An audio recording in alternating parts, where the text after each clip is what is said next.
Hey friends, big hello to everyone. My name is Yegor, Gravity Engraving Channel, a channel about laser machines and markers. Today, I'll briefly show you two machines that look almost identical. People often tell me like, our machine is blue. Yeah, blue, damn it. Red, green, purple. Great comparison and understanding of how the equipment works. So buying laser machines, training, buying consumables, I'll leave all the links and phone numbers in the description below this video. Be sure to watch closely. Reach out on WhatsApp, send a message. Please don't call. You can text. I'm often away on business trips. So if you text, I'll reply when I can.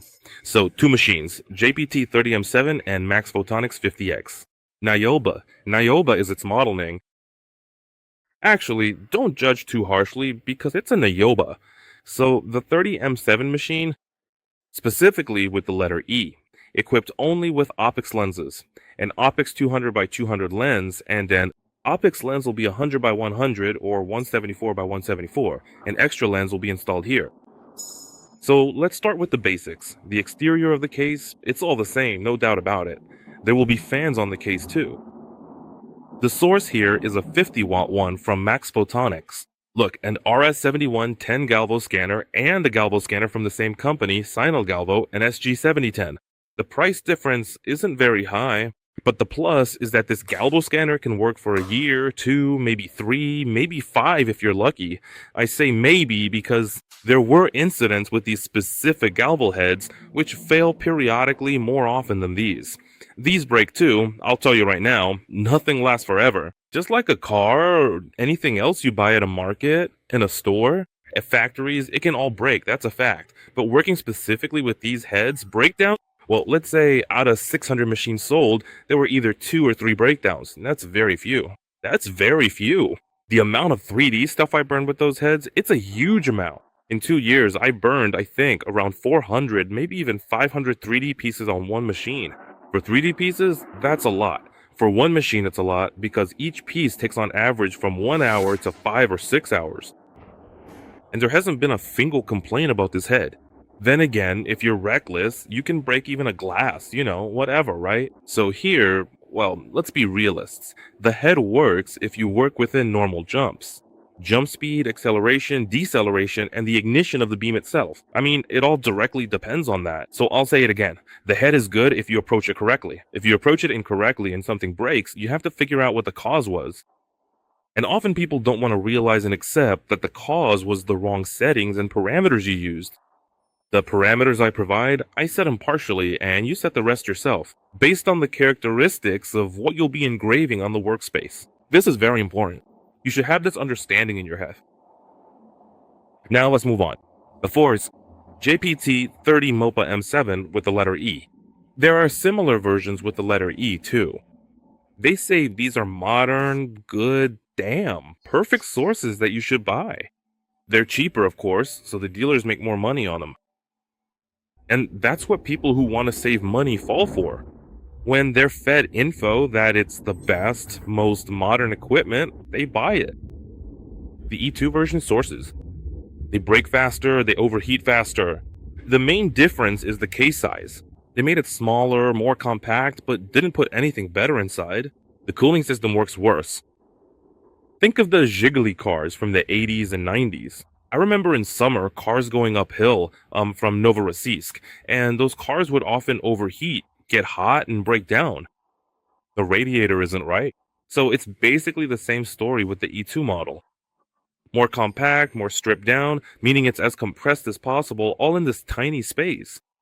The cooling system isn't designed for it. The sources fail quickly. They operate, at least from my observation, a bit unstably. You have to understand, the Max Photonics 50X Nioba. This Nioba has a frequency from 50 to 140 kilohertz. Can you do the same thing on it as here? No, it's impossible. Next point regarding the pulse energy in millijoules. Here, if I'm not mistaken, it's 1 millijoule, while here we have 0.8 millijoules. It definitely loses here. This source loses on millijoules 100%. But there's such a thing as pulse duration. It's adjustable here. We can adjust it from 2 nanoseconds to 350 nanoseconds. Then again, above 200 nanoseconds, I don't recommend working at all. Here the pulse duration is 90, I think, to 105 or 110, something in that range. If we have, oh, by the way, we have the technical data sheet here, 90 to 110. So right here it says 90 to 110. So regarding the model, just so you understand, I'm not bullshitting you. The model's called MFP50X Naoba 4.4. Pulse duration 90 to 110. Kilohertz 50 to 170. Here, I was slightly off. Diameter, pulse energy, and millijoules isn't listed here, unfortunately. Well, nothing you can do about that. So, for this machine, I'll say right away, at 50 watts, the performance will be slightly higher than the 50M7 series. The pricing will be exactly the same. Is there any point to it? I don't see it.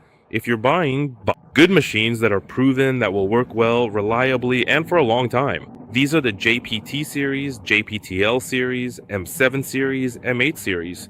Each machine has its own purpose and task. The LP series, I mostly do 3D engraving, so these are the most reliable machines. We have some guys from, I think, Novosibirsk, if I'm not mistaken. They have 5 or 6 machines running 3D engraving. They're working, no complaints, perfect quality. So I'll say it again, when choosing equipment, don't settle for something like an RS being better than an SG. They're screwing you over with these fake sources. And you need to understand clearly that if they're pushing something on you, take one name, then the other. Look up the technical data, check it, compare it, and find the pros and cons yourself. No need to bother anyone unnecessarily. Because the managers you'll talk to just want to make a sale, because they need to put food on the table today. I don't sell machines just to sell to everyone, to provide everyone with the machine. Not at all. We sell machines mostly in a way that makes me feel comfortable. Personally, machines bring me joy. Selling them brings me joy too. I definitely don't want to sell machines that just cause a headache. So if you're interested in buying equipment without the hassle, there's a link down below. I'll say it again in the description. The phone number's in the description. Purchase within Russia with all documents. Contact us. We do contracts. Payment via bank account for individuals or legal entities. Without that, we don't work with that. So you can buy all of this. Some models are in stock, some are custom order, and some we bring in periodically. We're in the workshop. It's going to be really noisy here, so just ignore that. So, about the Max Photonics 50X scam, my personal opinion, spending money, almost the same amount you'd spend on a good machine, makes no sense at all. It makes sense to pay a bit more and get the 50 LP instead. The pulse energy of 1.25 millijoules bites into the material better, clears the material better. Pulse duration's 200 nanoseconds at 40 kilohertz. I think the JPT 50 LP is much better, more reliable, and more cost-effective in this case. In reality, you can break anything. I said many times before about operating conditions, temperature ranges, and using an exhaust system. Now, for example, here's a case. We have a client. I'm actually surprised, really surprised, because this client from Krasnodar bought, well, more or less this JPT 50 LP model from us. He's been working on it for almost 4 years now, non-stop, and hasn't serviced it once.